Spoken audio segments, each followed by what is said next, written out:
The blood on Miranda Owens's hands had dried to a rust-brown crust beneath her fingernails, and the earth of Wyoming Territory fought her with every scrape of soil she clawed away from what would become her brother's resting place. She had been digging for 2 hours in the hardpan outside South Pass City, her fingers raw and bleeding, her dress torn at the hem and stained with dust and tears.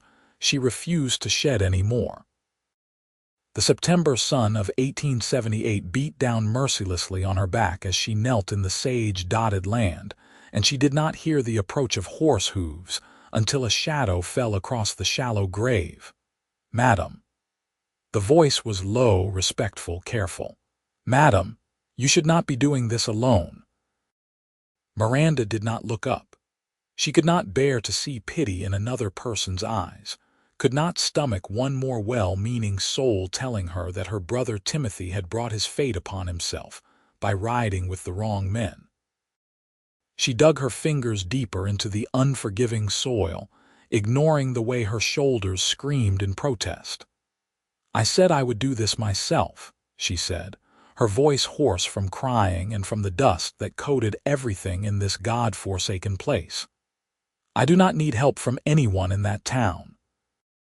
The shadow shifted, and she heard the creak of leather as the man dismounted.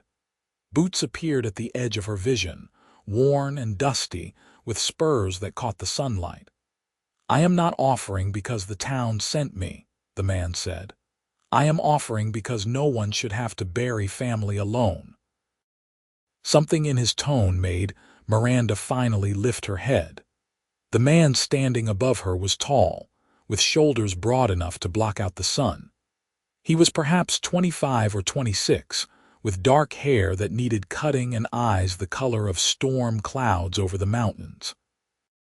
His face was weathered from days in the saddle, but there was a gentleness in his expression that made her throat tighten unexpectedly. He held his hat in his hands, turning it slowly, and she saw that his knuckles were scarred from fights she could only imagine. "Who are you?" she asked. "Cole Dalton," he said. "I work the cattle ranch east of here. I was riding through when I saw you." He paused, his eyes moving to the canvas-wrapped form lying a few feet away. "I heard about what happened to your brother. I am sorry for your loss." Miranda wanted to tell him to leave, wanted to say that she needed no one, that she had learned in her 22 years that the only person she could rely on was herself. But her hands were bleeding and shaking, and the grave was only a foot deep when it needed to be at least 6. Timothy deserved better than a shallow resting place where animals might disturb him. "I cannot pay you," she said finally, hating how small her voice sounded. Cole Dalton shook his head. "I am not asking for payment." He walked back to his horse and retrieved a shovel from where it was strapped to his saddle. "Just let me help." She watched as he stepped to the opposite side of the grave she had started and began to dig. His movements were efficient, practiced, and the shovel bit deep into the earth with each thrust. Miranda sat back on her heels, her ruined hands trembling in her lap. She should have felt grateful, but all she felt was numb. "They are saying he was a horse thief," she said after a long silence. "They are saying he deserved what he got." Cole paused in his digging, leaning on the shovel handle. "What do you say?" "I say my brother was 19 years old and made mistakes, but he was not a thief." Miranda's voice broke despite her best efforts. "He was working for a man named Garrett Sutton, helping move horses from one ranch to another. Timothy did not know they were stolen until the sheriff caught them. Garrett and his men rode away and left my brother to face the consequences alone." "And the sheriff?" Cole asked quietly. "Shot him when Timothy tried to run." Miranda looked down at her hands. "They brought his body to me this morning and told me I had until sunset to get him buried and out of town. Said they did not want a thief's grave in the church cemetery." Cole's jaw tightened, and Miranda saw a flash of anger cross his face before he controlled it. "That is not right," he said. "A man should be buried proper, no matter what he is accused of. You are the first person in South Pass City to say so." They worked together then, Miranda using her hands to pull away the loose soil Cole dislodged with the shovel. The sun moved across the sky, and sweat soaked through their clothes. Cole stripped off his vest and rolled up his shirt sleeves, revealing forearms corded with muscle. Miranda found herself stealing glances at him, wondering what kind of man stopped his day to help a stranger bury her disgraced brother. "How long have you been in South Pass City?" Cole asked as the grave deepened. "6 months," Miranda said. "Timothy and I came from Illinois after our parents died of influenza. We heard there was work here, that the gold mines were still producing and the town was growing. We thought we could start over." She laughed bitterly. "We were fools. You are not a fool for hoping for something better." "No, I am a fool for believing my brother when he said Garrett Sutton was a good man to work for. I am a fool for not insisting Timothy stay away from him." Miranda pressed her palms against her eyes. "I should have protected him better." Cole stopped digging and looked at her across the deepening grave. "You cannot blame yourself for another man's choices. Your brother made his own decisions, right or wrong." "He was just a boy," Miranda whispered. "He was old enough to know better." Cole's voice was firm but not unkind. "I am sorry for speaking plainly, but the truth is that your brother got mixed up with bad men, and bad men bring bad consequences. That does not mean he deserved to die, and it does not mean you failed him. It means the world is harder than we want it to be sometimes." Miranda wanted to argue, wanted to rage at this stranger for presuming to understand her grief, but she could not find the energy. She was too tired, too hollowed out by loss and anger and the sheer unfairness of everything that had happened since they arrived in Wyoming Territory. The grave was nearly finished when Cole spoke again. "What will you do now?" "I do not know," Miranda admitted. "I have been working as a seamstress, but it barely pays enough for rent. Without Timothy's income, I will not be able to afford our room much longer." "There are other towns," Cole said. "Other places where you could start fresh, where no one knows what happened here." "I cannot afford a stagecoach ticket. I cannot afford anything." Miranda looked at the canvas-wrapped body of her brother and felt her heart break all over again. "I have nothing left." Cole climbed out of the grave, which was now deep enough, and offered her his hand. Miranda hesitated, then let him pull her to her feet. His hand was calloused and warm, and she felt a strange jolt at the contact, something she could not name and did not want to examine. "Help me lift him," Cole said gently. Together they carried Timothy to the grave. He was light, had always been slender, and Miranda felt tears finally spill down her cheeks as they lowered him into the earth. Cole stepped back, giving her space, and Miranda knelt at the edge of the grave. "I am sorry," she whispered to her brother. "I am so sorry I could not save you." She stayed there, her head bowed, and did not realize she was supposed to say something more until Cole's voice broke the silence. He had knelt beside her, his head bowed, and he began to speak in a low, steady tone. "Lord, we commit this man to your keeping. He was young and made mistakes, as all young men do, but he was loved by his sister, and that love is proof of his worth. Grant him peace in death that he did not find in life. Comfort those he left behind and give them strength for the days ahead. Amen." Miranda's vision blurred with fresh tears. "Thank you," she managed to say. Cole nodded and stood, then began the work of filling in the grave. Miranda helped, pushing soil over her brother's canvas shroud, and with each handful of earth she felt as though she was burying a part of herself as well. When it was done, Cole used the flat of the shovel to pack the earth down firm, and Miranda found a large rock to mark the spot. "I will make a proper marker," she said, "when I have the money." "I can help with that," Cole offered. "I know a man in town who works wood." "I can ask him to make a cross." Miranda shook her head. You have already done too much. I cannot ask for more. You are not asking, I am offering. Cole wiped his brow with the back of his hand. Besides, it is getting late. Let me ride you back into town before dark. Miranda looked at the grave, at the mound of fresh earth in the middle of nowhere, and felt a wave of desolation so complete she could barely breathe. This was all that remained of her family, all that was left of the hopes and dreams they had carried west. She had no one now, no one at all. I cannot ride double with you, she said, her voice distant. It would not be proper. Cole looked at her for a long moment, and she saw something shift in his expression. Then I will walk beside you and lead my horse. South Pass City is not far. They walked in silence as the sun began to sink toward the mountains, painting the sky in shades of orange and gold. Miranda's legs felt like lead, and her hands throbbed with every step. She was aware of Cole beside her, his presence solid and reassuring in a way she did not want to depend on. "Why did you help me?" she asked finally. Cole was quiet for so long she thought he might not answer. Then he said, "I had a brother once, younger than me, full of fire and bad judgment. He got himself killed in a gunfight over a woman who was not worth dying for. I was away working a cattle drive when it happened, and I did not make it back in time for the burial. My mother had to do it alone, with just the preacher and a couple of neighbors. She never forgave me for not being there, and I never forgave myself." He glanced at her.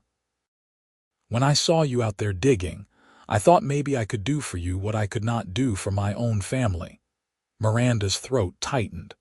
"I am sorry about your brother. I am sorry about yours." They reached the outskirts of South Pass City as twilight settled over the landscape. The town was a rough collection of buildings clinging to the side of the mountains, built on the hope of gold and sustained by stubbornness. Miranda had never felt welcome here, and now, with Timothy gone, she felt like a ghost haunting streets that wanted nothing to do with her. "Where are you staying?" Cole asked. "The boarding house on 3rd Street, Miranda said. "Mrs. Henley's place." Cole nodded and walked with her through the dusty streets. A few people stared as they passed, and Miranda saw a woman whisper to her companion behind a gloved hand. She lifted her chin and ignored them, though shame burned hot in her chest. They stopped in front of the boarding house, a 2-story structure with peeling paint and a sagging porch. Cole tied his horse to the rail and turned to face her. "Will you be all right?" he asked. Miranda wanted to say yes, wanted to assure this kind stranger that she would be fine, but the lie stuck in her throat. "I do not know," she said instead. Cole reached into his vest pocket and pulled out a few coins. "Take this." Miranda stepped back. "No, I cannot take your money." "It is not charity," Cole said. "Consider it payment for helping me dig. My back thanks you." Despite everything, Miranda felt a small, startled laugh escape her. "That is ridiculous." "Maybe," Cole said, his eyes crinkling slightly at the corners, "but take it anyway, please." Miranda looked at the coins in his outstretched hand and thought about the rent she owed, the food she could not afford, the impossible distance between her current reality and any kind of future. She thought about pride and survival, and she realized that pride was a luxury she could no longer afford. "Thank you," she said quietly, taking the money. Cole nodded, satisfied. "If you need work, come out to the Double D Ranch. It is about 10 miles east of here on the road toward Lander. Ask for me, and I will see if the foreman needs help in the cookhouse or doing laundry. It is hard work, but it pays fair." "Why are you being so kind to me?" Miranda asked, genuinely bewildered. Cole settled his hat back on his head. "Because someone was kind to me once when I needed it, and I figure kindness is something that should be passed along." He untied his horse and swung into the saddle. "Take care of yourself, Miranda Owens." He rode away before she could respond, and Miranda stood on the porch of the boarding house watching until he disappeared into the gathering darkness. She looked down at the coins in her palm, feeling their weight, and for the first time since the sheriff had brought her Timothy's body, she felt something other than despair. It was not hope, not exactly, but it was something close. A possibility that maybe, just maybe, she could survive this.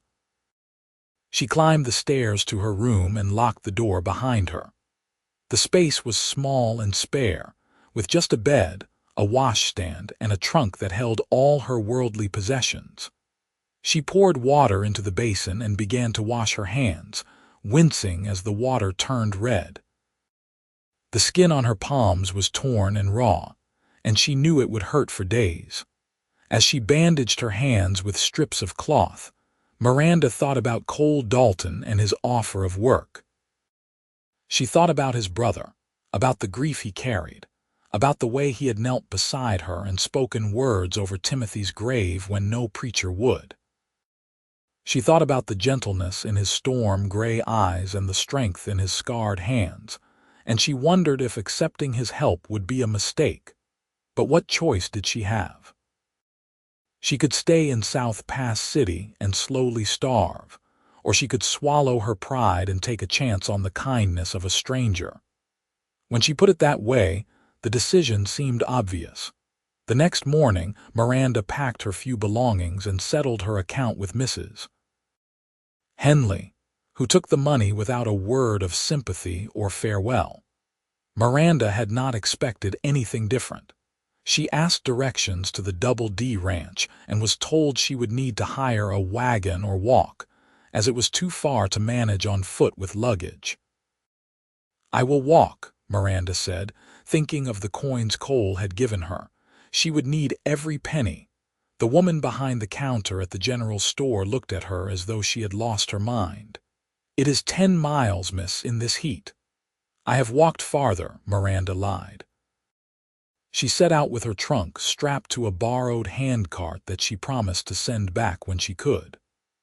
The sun climbed higher as she made her way along the dusty road, and within an hour her back ached and her bandaged hands screamed in protest.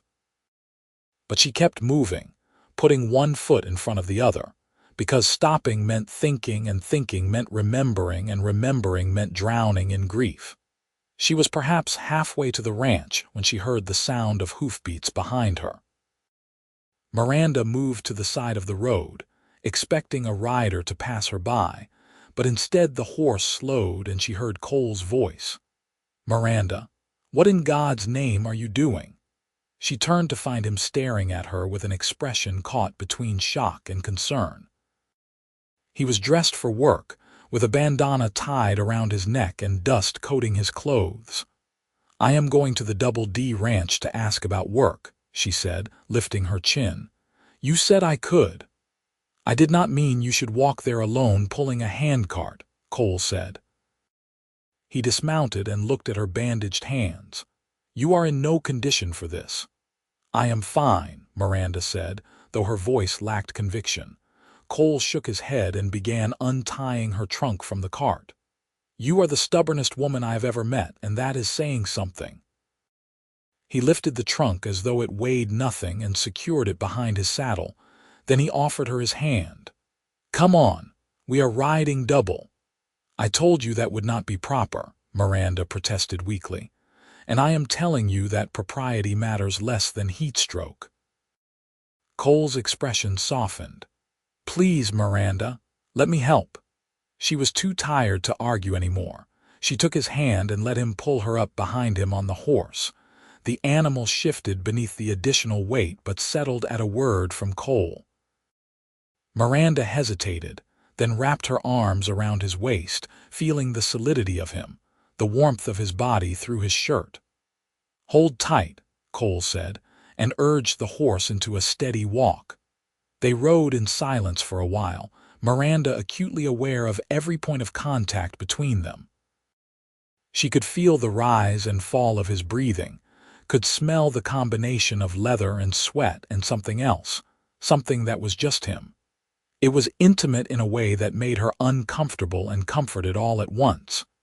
You should have sent word, Cole said finally. I would have come for you with a wagon. I did not want to be more of a burden than I already am, Miranda said. Helping someone is not the same as being burdened by them. Cole's voice was patient. You need to learn the difference. I have learned that depending on others leads to disappointment, Miranda said. Better to rely on myself. That is a lonely way to live. Perhaps, Miranda admitted, but it is safer. Cole did not respond to that, but she felt something shift in the way he held himself, as though her words had struck deeper than she intended. They continued on, the road winding through scrubland dotted with sage and the occasional stand of aspens. Mountains rose in the distance, their peaks still dusted with last winter's snow. It is beautiful here, Miranda said, surprising herself. Different from Illinois. Hard country, Cole agreed, but honest. It does not pretend to be something it is not. Unlike people, Miranda said. Some people, Cole corrected. Not all. The Double D Ranch came into view as they crested a rise. It was larger than Miranda had expected, with a sprawling main house, several barns, and a scattering of outbuildings. Cattle dotted the surrounding pastures, and she could see men working in the corrals. Cole guided the horse toward the main house and dismounted, then helped Miranda down. Her legs nearly buckled when her feet hit the ground, and he caught her elbow to steady her. Easy, he said. You pushed yourself too hard. I am fine, Miranda said automatically. You keep saying that, but I am starting to think you do not know what fine actually means. Cole retrieved her trunk and gestured toward the house.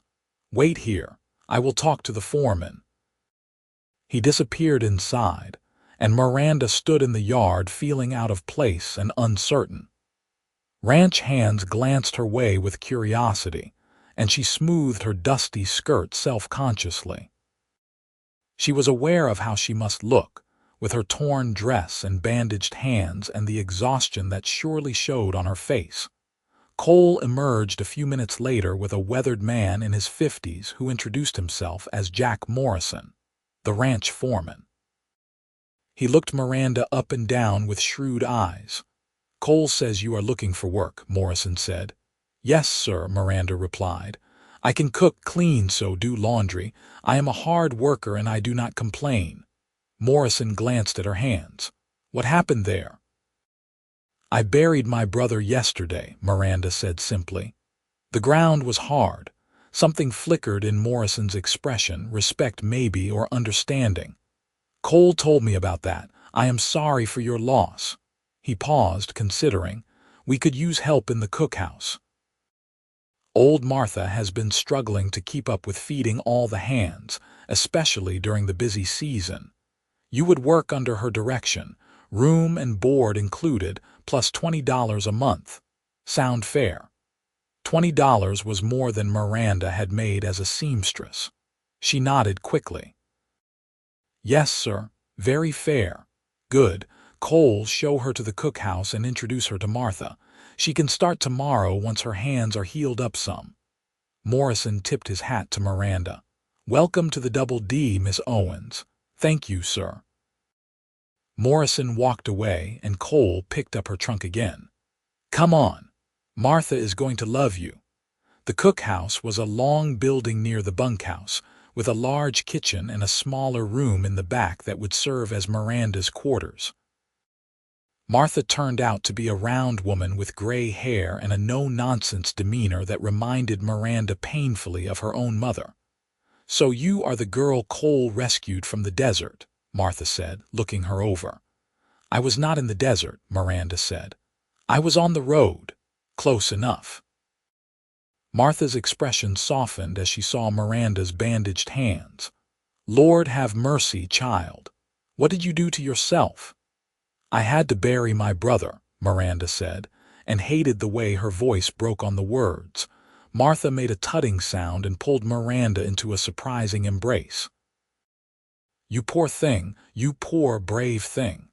She released her and turned to Cole. You did right bringing her here. I will take care of her now. Cole nodded, looking relieved. "I will leave you to get settled then." He hesitated, his eyes meeting Miranda's. "If you need anything, just ask. I am usually in the south pasture this time of year, but I am around." "Thank you," Miranda said, "for everything." After Cole left, Martha showed Miranda to her room and helped her unpack. The space was small but clean, with a real bed and a window that looked out over the mountains. It was better than anywhere Miranda had lived since leaving Illinois, and she felt a lump rise in her throat. "I will let you rest," Martha said. "You look like you are about to fall over. We will talk about your duties tomorrow." But Miranda could not rest. As soon as Martha left, she sat on the edge of the bed and began to cry, great heaving sobs that shook her entire body. She cried for Timothy, and for her parents, and for the life she had thought she would have. She cried until she was empty, until there were no tears left, and then she lay down and fell into a dreamless sleep. The next days passed in a blur of work and exhaustion. Miranda's hands healed slowly, and Martha kept her busy with tasks that did not require much gripping. She learned the rhythms of the ranch, the way the hands came in for meals at set times, the endless pots of coffee that needed to be brewed, the mountains of dishes that accumulated after each feeding. Martha was a patient teacher, showing Miranda how to make biscuits that did not turn out like rocks, and how to fry beef in quantities large enough to feed 20 hungry men. Miranda threw herself into the work, grateful for the distraction, grateful for the way physical exhaustion meant she fell asleep as soon as her head hit the pillow. She saw Cole occasionally, usually at meal times when he came in with the other hands. He always nodded to her, always asked how she was settling in, but he did not seek her out otherwise. Miranda told herself she was not disappointed, that she had no right to expect anything from him, but she found her eyes searching for him anyway. 2 weeks after her arrival, Martha sent Miranda to the south pasture with lunch for the men working there. She loaded a wagon with food and water and drove it out herself, following Martha's directions. She found the crew mending fence line, Cole among them, stripped to the waist in the afternoon heat. Miranda felt her cheeks flush and forced herself to look away as she set out the food. The men descended on it like locusts, thanking her between mouthfuls. Cole hung back, pulling his shirt on, and waited until the others had taken their share before approaching. "You did not have to come all the way out here," he said. "One of the boys could have fetched it." "Martha said you have been working since dawn," Miranda replied, handing him a plate. "She wanted to make sure you had a proper meal." Cole accepted the food and sat on the tailgate of the wagon. "How are your hands?" Miranda held them up. The bandages were gone now, and though the skin was still pink and tender, it was healing. "Better. Good." He ate in silence for a moment, then looked at her. "Are you settling in all right? Is Martha treating you well?" "She is wonderful," Miranda said honestly. "Everyone has been kind. It is more than I expected." "What did you expect?" "I do not know. Suspicion, maybe, judgment. People in South Pass City made it very clear they thought my brother was a criminal, and I suppose I thought that shame would follow me here." Cole's jaw tightened. "You are not responsible for what your brother did or did not do. Anyone who would hold that against you is not worth your concern." "You say that as though it is simple." "It is simple," Cole said. "Not easy, maybe, but simple. People are either decent or they are not. The decent ones will judge you by your own character. The others do not matter." Miranda wanted to believe him, wanted to accept that the world could be that straightforward, but her experience suggested otherwise. Still, looking at Cole's earnest face, she could almost imagine it was true. "Thank you," she said softly, "for giving me a chance when no one else would." "I did not give you anything," Cole said. "You earned it the moment you picked up that shovel and kept digging even though your hands were bleeding. That kind of determination is rare." His words settled over her like a warm blanket, and Miranda felt something crack in the careful walls she had built around her heart. She looked away quickly, suddenly afraid of what he might see in her face. "I should get back," she said. "Martha will wonder where I am." Cole nodded and helped her load the empty containers back into the wagon. His hand brushed hers as they worked, and Miranda felt that same jolt of awareness she had experienced the first time they touched. She climbed into the wagon seat, acutely conscious of his eyes on her. "Miranda," he said as she picked up the reins. She looked down at him. "Yes, I am glad you came here," Cole said simply. Miranda's heart did something complicated in her chest. "So am I," she admitted, and meant it. As autumn deepened into winter, Miranda found herself settling into life at the Double D Ranch in ways she had never expected. The work was hard but satisfying, and Martha's no-nonsense affection filled some of the emptiness Timothy's death had left. The ranch hands treated her with respect, and she learned their names and preferences, learned who liked extra gravy and who always wanted a second helping of pie. And then there was Cole. He had become a constant presence in her thoughts, appearing in her mind at odd moments when she was kneading bread or scrubbing pots. She looked forward to meal times with an anticipation that had nothing to do with hunger, and she found excuses to walk past the corrals when she knew he would be working there. It was Martha who finally called her on it one evening as they cleaned up after supper. "That boy has his eye on you," Martha said, scrubbing a pot with unnecessary vigor. Miranda's hands stilled in the dishwater. "What?" "Cole Dalton. He watches you when he thinks no one is looking, has done since the day he brought you here." Martha shot her a knowing look. "And you watch him right back." "I do not know what you mean," Miranda said, but her cheeks betrayed her with a flush. "Oh, stop that. I may be old, but I am not blind." Martha set down the pot and dried her hands. "He is a good man, that one, steady and kind. You could do worse."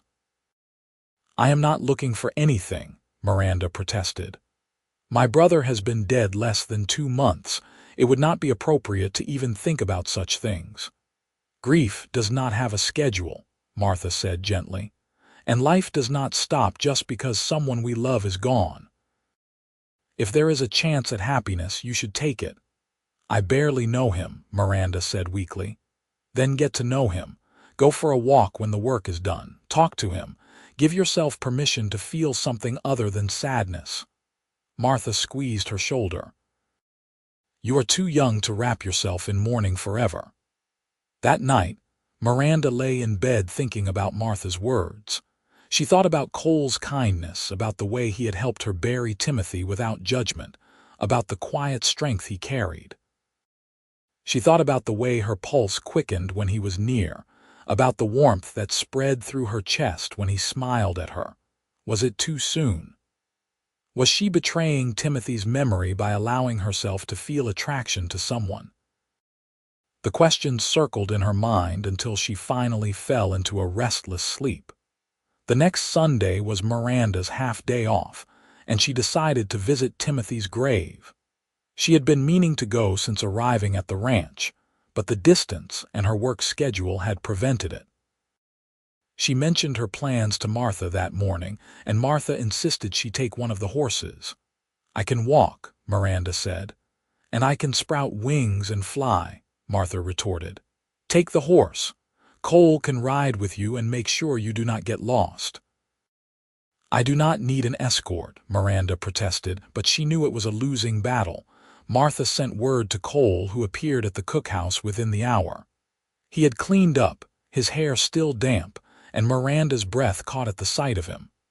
"Ready?" he asked. They rode together toward South Pass City, the landscape painted in the golds and browns of late October.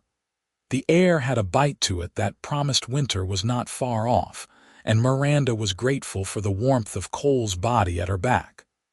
"I have been meaning to visit," she said as they rode. "I wanted to see if the marker you arranged was placed." "It was," Cole said. "The carpenter did a good job. Your brother's name is spelled right and everything." Miranda smiled despite herself. "That is a relief." They found the grave easily, the white cross standing bright against the brown earth. Someone had cleared away the sage around it, making a neat border, and Miranda felt her eyes sting with tears. "Who did this?" she asked. "I come by sometimes," Cole admitted. "On my way to and from town. Figured your brother should not be forgotten out here." Miranda pressed a hand to her mouth, overwhelmed by the simple kindness of the gesture. "You did not have to do that." "I know," Cole said. "I wanted to." They stood together in silence, and Miranda found herself speaking to Timothy in her mind, telling him about the ranch and Martha and the new life she was building. She told him she was sorry, that she missed him, that she hoped wherever he was, he had found peace. Cole waited patiently, never rushing her, and when she finally turned away from the grave, he was there with a steady hand to help her back onto the horse. "Thank you," Miranda said, "for everything, for helping me that day, for getting the marker made, for tending his grave. You did not know Timothy, and you do not owe me anything, but you keep showing me kindness anyway. I do not understand why." Cole was quiet for a long moment. Then he said, "Maybe I am doing it because I want to. Because when I look at you, I see someone who is brave and strong and deserves better than what life has given her so far. Because every time you smile, which is not often enough, it feels like the sun coming out from behind clouds." He paused. "Or maybe I am doing it because I am falling in love with you and I cannot seem to help myself." Miranda's heart stopped. She stared at him, certain she had misheard, but the expression on his face was earnest and open and utterly sincere. "You do not know me," she whispered. "I know enough," Cole said. "I know you dug a grave with your bare hands because you would not let your brother lie in an unmarked plot. I know you walked 10 miles in the heat rather than ask for help. I know you work harder than anyone on that ranch and never complain. I know you have every reason to be bitter and angry, but you choose kindness instead." He reached out and gently took her bandaged hand. "I know that when I am near you, I feel like a better version of myself. And I know that if you give me the chance, I will spend every day trying to make you happy." Miranda could not breathe. She wanted to pull away, wanted to tell him this was too fast, too much, too soon. But another part of her, a part that had been locked away since Timothy died, was blooming open like a flower toward the sun. "I am afraid," she admitted. "I have lost so much already. I do not know if I can bear to lose anything else." "You will not lose me," Cole said with quiet certainty. "I am not going anywhere. You cannot promise that. Life does not work that way." "No," Cole agreed. "But I can promise that for however long we have, I will be faithful and true. I can promise that I will stand beside you through whatever comes. I can promise that you will never have to dig another grave alone." His words broke something open inside her, and Miranda felt tears spill down her cheeks. Cole reached up and brushed them away with his thumb, his touch gentle. "I do not know how to do this," Miranda said. "I do not know how to let someone in." "Then learn with me," Cole said. "We will figure it out together." Miranda looked into his storm-gray eyes and saw nothing but honesty and hope. She thought about what Martha had said, about not wrapping herself in mourning forever. She thought about the way her heart beat faster when Cole was near, about the warmth she felt in his presence. She thought about second chances and new beginnings, and the terrifying, exhilarating possibility of letting herself love again. "All right," she said softly. "Together." Cole's face broke into a smile that transformed him, and Miranda found herself smiling back despite her tears. He helped her onto the horse, and this time when she wrapped her arms around his waist, it felt different. It felt like a promise. They rode back to the ranch as the sun began to set, painting the sky in shades of pink and purple. Miranda rested her cheek against Cole's back and let herself imagine a future that held more than just survival. It was terrifying and wonderful all at once. The weeks that followed were a revelation. Cole courted her properly, with afternoon walks when their work allowed and conversations that stretched late into the evening. He told her about growing up on a ranch in Montana, about losing his brother and the guilt that still haunted him sometimes. He told her about his dreams of one day owning his own spread, about building something that would last. Miranda, in turn, told him about her childhood in Illinois, about her parents' illness and death, about the desperation that had driven her and Timothy west. She told him about her fears and her hopes, about the guilt she carried over not protecting her brother better. Cole listened without judgment, and slowly, carefully, Miranda felt the walls around her heart beginning to crumble. Winter arrived in earnest, bringing snow that blanketed the ranch in white. The work changed with the season, focusing more on caring for the cattle through the cold and keeping everyone fed and warm.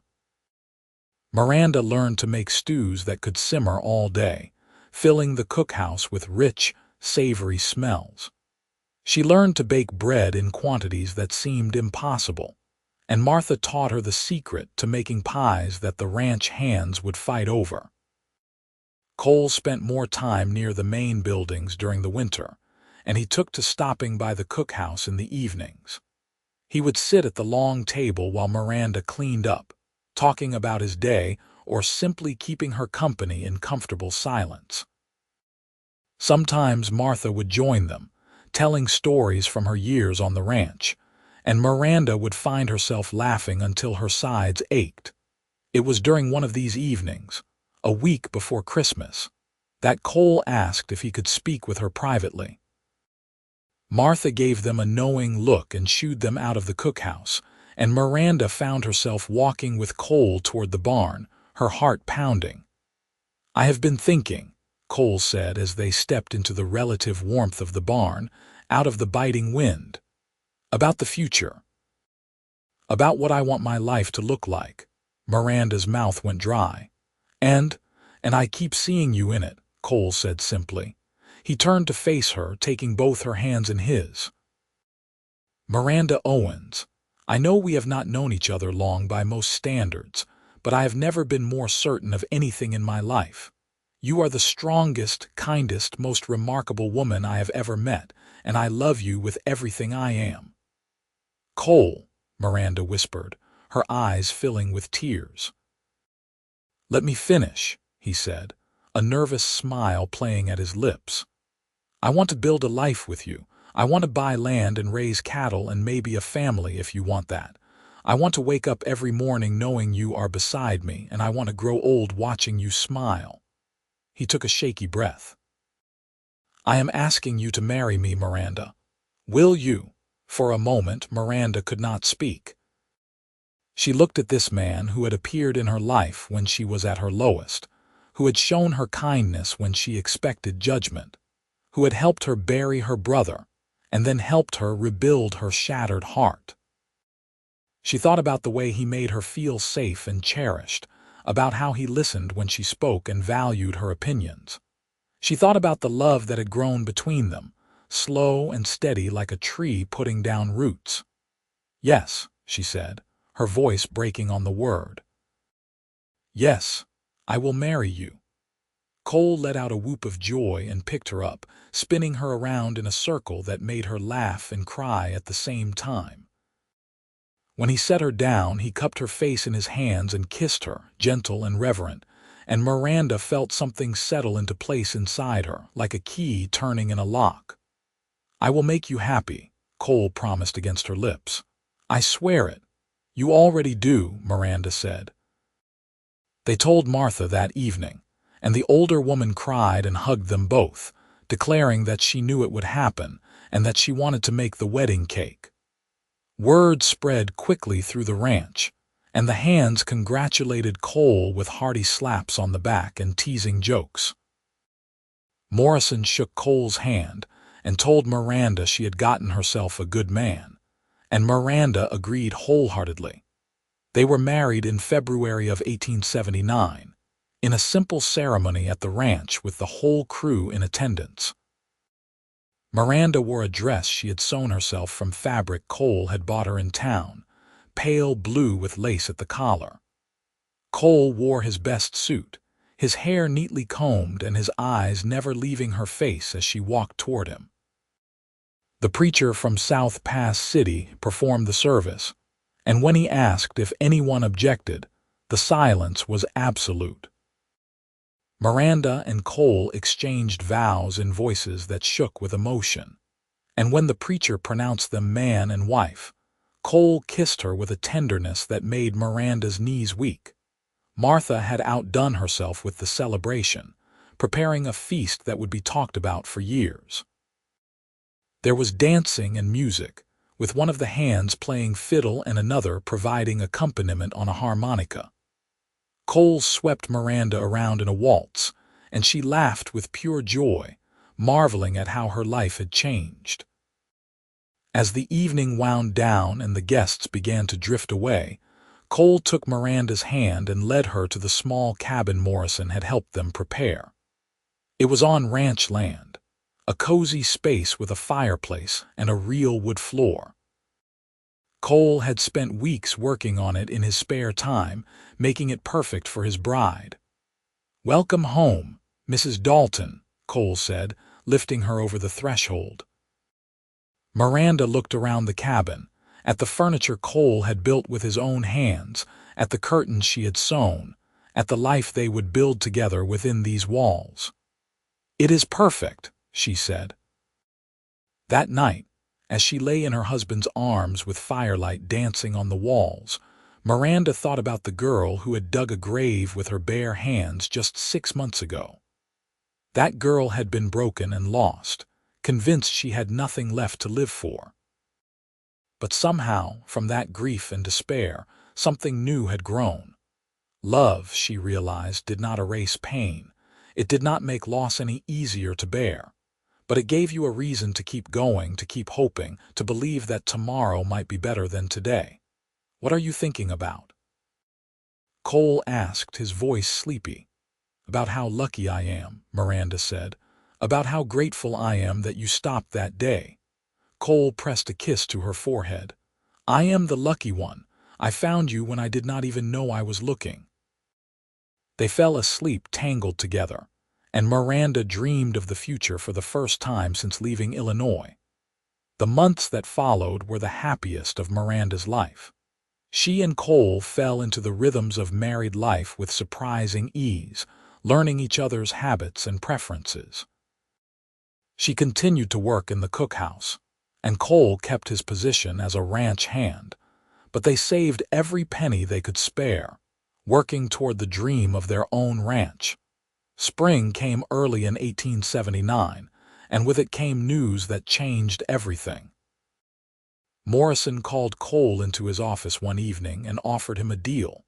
The ranch was expanding, buying up adjacent land, and they needed someone to manage the new section. The job came with better pay and the option to buy into the ranch as a partial owner over time. Cole rushed home to tell Miranda, his face alight with excitement. "This is it," he said. "This is the chance we have been waiting for. In a few years we could own a piece of this place outright." Miranda threw her arms around him, her heart soaring. "Then we take it. We take it, and we build our future." The next years passed in a blur of work and growth. Cole threw himself into managing the new section of ranch land, proving his worth time and again. Miranda continued in the cookhouse, but she also began taking on other responsibilities, helping with the ranch's accounts and correspondence. Morrison came to rely on her sharp mind and attention to detail, and slowly, she carved out her own place of respect within the ranch's operations. In the summer of 1880, Miranda discovered she was pregnant. She told Cole one evening as they sat on the porch of their cabin watching the sun set, and the look of wonder on his face was something she would treasure forever. "A baby," he said, his voice filled with awe. He placed his hand on her still flat stomach. "We are going to have a baby." "Are you happy?" Miranda asked, though she could already see the answer in his eyes. "Happy does not even begin to cover it," Cole said. He pulled her close, his arms warm and secure around her. "You have given me everything, Miranda. Everything I did not even know I wanted." Their son was born in March of 1881, after a long labor that left Miranda exhausted but triumphant. Cole held the tiny, red-faced infant with shaking hands, tears streaming down his face. "He is perfect," Cole whispered. "What should we name him?" Miranda looked at her husband and their child and thought about Timothy, about the brother who would never meet his nephew. "Thomas," she said. "After my brother's middle name, Thomas Cole Dalton." Cole nodded, understanding immediately. "Thomas Cole Dalton," he repeated. "Welcome to the world, son." Thomas grew into a sturdy, curious child with his father's gray eyes and his mother's determination. He learned to walk among the cattle and the horses, fearless and joyful, and both Miranda and Cole marveled at the miracle of him. In 1883, Morrison offered Cole and Miranda the deal they had been working toward, a chance to buy a significant portion of the ranch's new land at a fair price, with generous terms for repayment. It was everything they had dreamed of, and they accepted without hesitation. The paperwork was signed in Morrison's office on a crisp autumn day, and when Cole and Miranda walked out, they were landowners for the first time in their lives. They stood together looking out over the acres that were now theirs, and Miranda felt Cole's hand slip into hers. "We did it," he said quietly. "We did," Miranda agreed. They built their herd slowly, carefully, never overextending themselves. Cole proved to be a natural cattleman with an eye for good stock and the patience to build something that would last. Miranda managed the finances with a skill that surprised even herself, and together they created something solid and sustainable. In 1885, their daughter was born, a tiny girl with dark hair and a temper to match. They named her Sarah Margaret, and she wrapped both her parents around her little finger from the moment she drew her first breath. Thomas, now 4, was enchanted with his baby sister and appointed himself her protector. Life was not always easy. There were hard winters and dry summers, sick cattle and injuries, the constant struggle to make ends meet. But through it all, Miranda and Cole faced each challenge together, their love deepening with each passing year.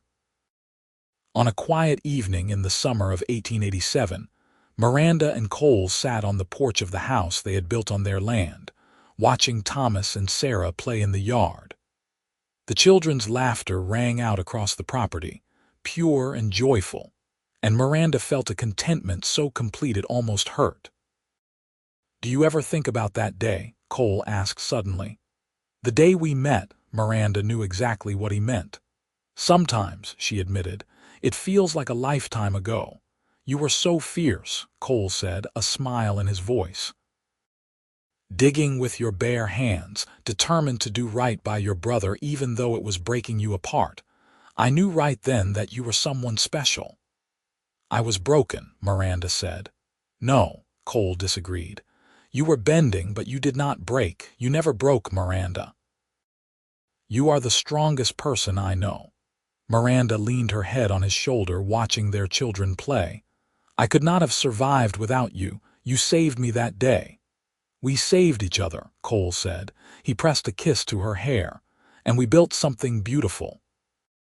As the sun set over their land, painting the sky in brilliant shades of orange and gold, Miranda thought about the journey that had brought her here. She thought about Timothy, about the brother she had loved and lost, and she sent up a silent prayer of gratitude for the time they had together. She thought about the day Cole had knelt beside her and finished the prayer over Timothy's grave, about how that simple act of kindness had changed the entire course of her life. She thought about second chances and new beginnings, about how love could grow even in the hardest soil. She thought about the family she had built, the legacy they were creating, the future that stretched out before them full of possibility. "I love you," she said to Cole, the words as true now as they had been the first time she spoke them. "I love you too," Cole replied, "always and forever." Their children's laughter filled the evening air, and Miranda smiled. She had dug a grave with her bare hands in the hard Wyoming earth, certain that she was burying her future along with her brother. But instead, she had found a man who knelt beside her in her darkest moment and helped her through it. She had found love in the most unexpected place, and that love had given her a life more full and rich than she had ever imagined possible. The years continued to pass, bringing with them more challenges and more joys. The ranch prospered under Cole and Miranda's careful management, and they were able to hire additional hands as their herd grew. Thomas grew into a young man who loved the land as much as his parents did, learning everything Cole could teach him about cattle and horses and the hard work of ranching. Sarah proved to have her mother's head for numbers and helped with the ranch's books as soon as she was old enough to understand them. In 1889, Morrison retired and sold his remaining share of the ranch to Cole and Miranda, making them full owners of the Double D. It was a responsibility they took seriously, committed to treating their employees fairly and maintaining the standards Morrison had set.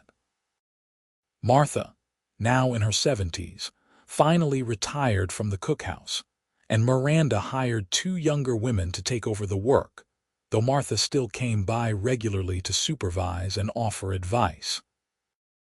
The ranch became known throughout Wyoming Territory for the quality of its cattle and the integrity of its owners. Cole's reputation as a fair dealer spread, and buyers came from as far as Denver and Cheyenne to purchase stock from the Double D. Miranda's business acumen earned respect in a world dominated by men, and she corresponded with ranchers and businessmen across the territory who valued her insight. In 1890, Wyoming became a state, and Cole and Miranda celebrated with their neighbors and friends. They hosted a gathering at the ranch, with music and dancing and enough food to feed half the territory. As Miranda watched the festivities, she marveled at the community they had become part of, the relationships they had built, the place they had made for themselves in this hard, beautiful land. Thomas met a girl named Elizabeth Harris at a church social in the summer of 1895. She was the daughter of a rancher from the neighboring county, smart and pretty with a laugh that made Thomas's face light up. Cole and Miranda watched their son fall in love with a mixture of joy and melancholy, recognizing that their children were growing up and would soon start families of their own. Thomas and Elizabeth were married in the spring of 1896, in a ceremony that brought tears to Miranda's eyes. She watched her son pledge his life to this young woman, and she remembered her own wedding day, remembered the hope and love that had filled her heart. Cole squeezed her hand as if he knew exactly what she was thinking, and Miranda was grateful all over again for the life they had built together. Sarah showed no interest in marriage, declaring at 15 that she intended to run the ranch's business operations and did not need a husband to do it. Miranda hid a smile at her daughter's fierce independence, recognizing herself in Sarah's determination. Cole just shook his head and said their daughter was going to give some poor man a run for his money someday. In the fall of 1897, Thomas and Elizabeth welcomed their first child, a son they named Timothy Cole Dalton. When Miranda held her grandson for the first time and heard his name, she wept. Cole wrapped his arms around her as she cradled the baby, and they stood together mourning and celebrating all at once. "Your brother would have loved him," Cole said softly. Yes, Miranda agreed. He would have. It felt like closing a circle, like honoring the past while embracing the future. Miranda told young Timothy about his namesake, about the uncle he would never meet, about the brave, foolish boy who had made mistakes but who had loved his sister and deserved to be remembered. The new century arrived with both excitement and trepidation. The world was changing rapidly, with new technologies and new ideas challenging the old ways. But on the Double D Ranch, some things remained constant. The work still needed to be done. The cattle still needed tending. The land still demanded respect and care. Cole's hair had gone gray at the temples, and Miranda noticed the way he moved more carefully in the mornings, his joints stiff from decades of hard work. She herself had found her first gray hairs and noticed the lines deepening around her eyes. But when she looked at her husband, she saw the same man who had helped her bury her brother all those years ago, the same steady, kind soul who had taught her how to love again. They celebrated their 20th wedding anniversary in February of 1899 with a quiet dinner at home. The children had offered to host a party, but Cole and Miranda preferred to spend the evening alone, remembering the journey that had brought them here. 20 years, Miranda said, marveling at it. It does not feel that long. Feels like both forever and no time at all, Cole agreed. He reached across the table and took her hand. Best 20 years of my life. Mine too, Miranda said. Even with the hard parts, especially with the hard parts maybe because we faced them together. They talked late into the night, reminiscing about their early days, about the struggles and triumphs, about the family they had raised and the legacy they were building. Miranda felt a deep satisfaction settling over her, a sense that her life had meaning and purpose. In the summer of 1900, Sarah surprised them all by announcing her engagement to a young lawyer from Laramie named Robert Mitchell. He was smart and ambitious, with a quiet manner that complemented Sarah's more forceful personality. Cole was skeptical at first, protective of his daughter, but Miranda saw the way Robert looked at Sarah, with respect and admiration and genuine love, and she gave her blessing. Sarah and Robert were married in the fall, and Sarah insisted on keeping her role in managing the ranch even after the wedding. Robert proved to be an asset, using his legal knowledge to help navigate the increasingly complex world of land ownership and water rights. He and Cole developed a mutual respect that eventually grew into genuine friendship. By 1902, the Double D Ranch was one of the most successful operations in Wyoming. Cole and Miranda had achieved everything they had dreamed of and more. They had land, cattle, a thriving business, and a family that brought them joy every day.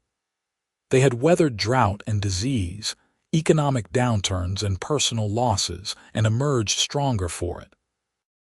One evening in late summer, as they sat on the porch watching the sun set over their land, Cole turned to Miranda with a serious expression. "I have been thinking," he said. "About," Miranda prompted, "about succession. About what happens to this place when we are gone." Cole gestured at the ranch spread out before them. "I want to make sure Thomas and Sarah have equal shares, that everything we have built is protected for them and their children." Miranda nodded. "I have been thinking the same thing.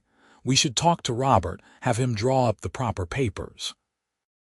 They spent the next weeks working with Robert to ensure their wishes were documented clearly.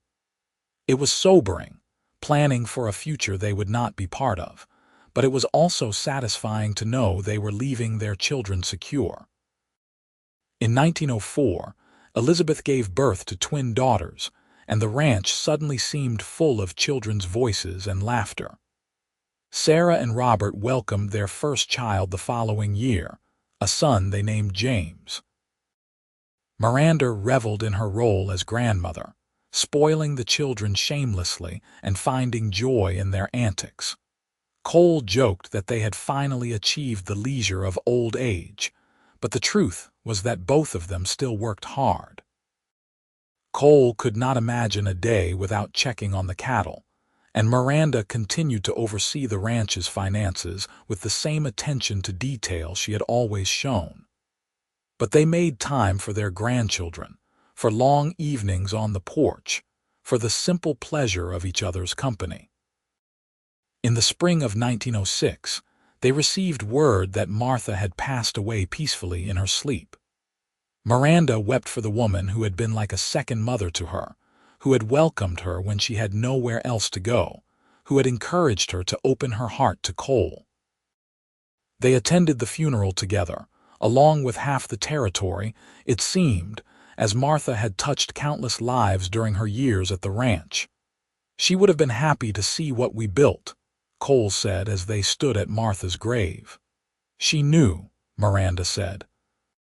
"She told me once that she knew we would make it, that she could see it in the way we looked at each other."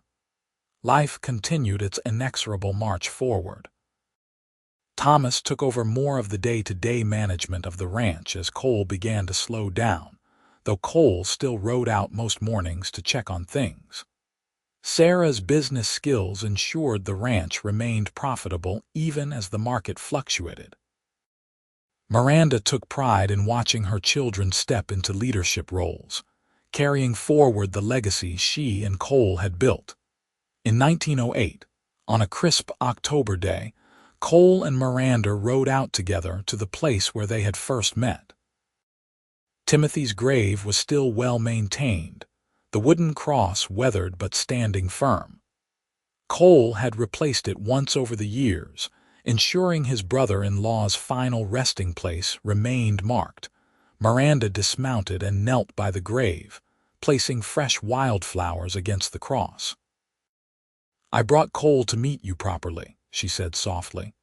"I know you met that first day, but I wanted you to know how much he has meant to me, how he saved me when I thought there was nothing left to save."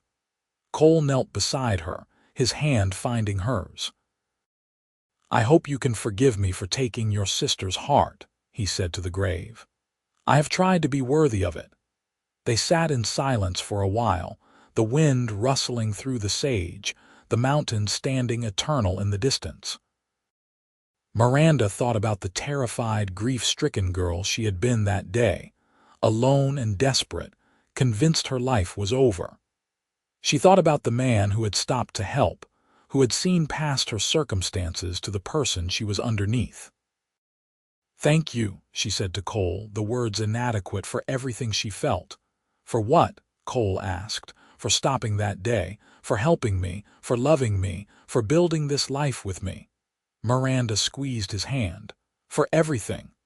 Cole brought her hand to his lips and kissed it gently. "Best decision I ever made was to stop and help a stubborn woman dig a grave." Miranda laughed through her tears. "Best decision I ever made was letting you." They rode back to the ranch as the sun began to set, their shadows long on the ground. Miranda looked at the man beside her, at the silver in his hair and the lines on his face, at the hands scarred from a lifetime of work, and she felt a love so profound it took her breath away. That night, lying in bed with Cole's arm around her, Miranda reflected on the strange and beautiful path her life had taken. She had come to Wyoming Territory with her brother, seeking a new start, and had instead found heartbreak and loss. But from that loss had come something unexpected and precious. She had found love in the wilderness, had built a family and a legacy, had created a life rich with meaning and purpose. She thought about the moment Cole had knelt beside her and finished the prayer over Timothy's grave, and she recognized it now as the moment everything changed. That simple act of compassion had opened a door she thought was closed forever. It had shown her that kindness still existed in a hard world, that hope could survive even in the darkest times, that love could grow in the most unlikely places. The years continued to pass, bringing the inevitable changes that time brings. Cole's health began to decline in his early 60s, his body finally succumbing to the decades of physical labor. Miranda watched helplessly as the man who had always been so strong began to struggle with tasks that had once been effortless. But even diminished, Cole remained the center of her world. They spent their days together, talking and reminiscing, surrounded by their children and grandchildren. Thomas had fully taken over the ranch's operations, with Sarah handling the business side, and Miranda took comfort in knowing their legacy was in good hands. On a spring morning in 1912, Cole did not wake up. Miranda found him beside her, his face peaceful, and she knew immediately that he was gone. She did not cry at first. She simply lay beside him, holding his hand, memorizing the beloved features of his face, saying goodbye to the man who had been her partner for 33 years. The grief, when it came, was overwhelming. Miranda felt as though she had been cut in half, as though the best part of her had been torn away. But even in her deepest sorrow, she was grateful. Grateful for the years they had together. Grateful for the love they had shared. Grateful that he had gone peacefully in his sleep, in the home they had built together. They buried Cole on the ranch, on a hill overlooking the land he had loved. Half of Wyoming seemed to attend the funeral, testament to the respect and affection Cole had earned during his life. Miranda stood beside the grave, supported by her children, and she thought about another grave, another time when her world had shattered. But this was different. When she had buried Timothy, she had been alone and adrift, with no hope for the future. Now she was surrounded by family, by the life she and Cole had created together. His death was not an ending but a transition, a recognition that their time together in this world had come to a close. Miranda lived for another 8 years, watching her grandchildren grow and welcoming great-grandchildren. She remained sharp and engaged until the end, still offering advice on ranch management and family matters. She spent her last years telling stories about Cole, making sure the younger generations knew about the man who had built this legacy, who had shown her what love could be. On a warm evening in June of 1920, Miranda Dalton passed away peacefully in her sleep, surrounded by family. She was 74 years old and had lived a life full of love and purpose. They buried her beside Cole on the hill overlooking the ranch, and the family gathered to celebrate a life well lived. Thomas stood over his parents' graves, his own hair now gray, and told his children and grandchildren about the day Cole had helped Miranda bury her brother. He told them about the love that had grown from that act of kindness, about the legacy his parents had built, about the importance of compassion and determination, and never giving up hope. "Your grandmother dug a grave with her bare hands," Thomas said, his voice thick with emotion. "And your grandfather knelt beside her and finished the prayer. That is where our family began, in a moment of grief and kindness. That is what we are built on." The Double D Ranch continued for generations, passed down through the family, a testament to the love of two people who found each other in the wilderness. The story of Cole and Miranda became family legend, told and retold, a reminder that even in our darkest moments, love can find us. That second chances are possible, that kindness matters. And on a hill in Wyoming, 2 headstones stand side by side, weathered by time but enduring, marking the final resting place of a man and woman who proved that love could bloom even in the hardest soil, that hope could survive even the deepest despair, and that sometimes the most beautiful stories begin with an act of simple human kindness on a dusty road in the middle of nowhere. The land they loved still stretches out before them, golden in the summer sun, white with winter snow, eternal and enduring. And if you listen carefully on quiet evenings, Some say you can still hear the echo of laughter, the sound of children playing, the whisper of a love story that began with a grave and a prayer, and grew into something that would last forever.